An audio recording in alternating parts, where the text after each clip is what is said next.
आइए देखते हैं रेल कक्षा ऐप को किस तरह इंस्टॉल किया जाता है। सबसे पहले गूगल प्ले स्टोर पर क्लिक करें। सर्च बार में रेल कक्षा टाइप करें और सर्च बटन पर क्लिक करें। सर्च रिजल्ट में से रेल कक्षा ऑप्शन को सिलेक्ट करें तथा इंस्टॉल बटन प्रेस करें। रेल कक्षा की लॉगिन विंडो में रिक्वेस्ट टू रजिस्टर बटन पर क्लिक करें। आपके सामने रजिस्टर विंडो ओपन होगी। सिलेक्ट ब्रांच पर क्लिक कर इंटेल्स एजेस ऑफ क्रिएशन पर क्लिक करें।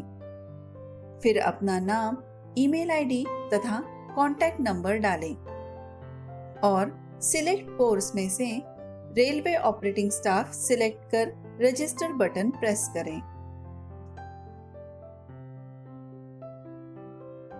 फिर अपने मेल बॉक्स को रिफ्रेश करें। आपके मेल बॉक्स में इंटेल्स एजेस ऑफ क्रिएशन का मेल आया होगा। उसमें से लॉगिन आईडी और पासवर्ड कॉपी करें। फिर रेल कक्षा ऐप ओपन कर लॉगिन विंडो में स्टूडेंट ऑप्शन सिलेक्ट करें। यूजर नेम में ईमेल में आया हुआ यूजर आईडी डालें। उसी तरह पासवर्ड भी डालें। फिर लॉगिन बटन को प्रेस करें। रेल कक्षा स्क्रीन पर ओपन बटन को प्रेस करें। फिर स्किप बटन को प्रेस करें। कंग्रेचुलेशंस, आपने रेल कक्षा ऐप को सक्सेसफुली डाउनलोड कर लिया है।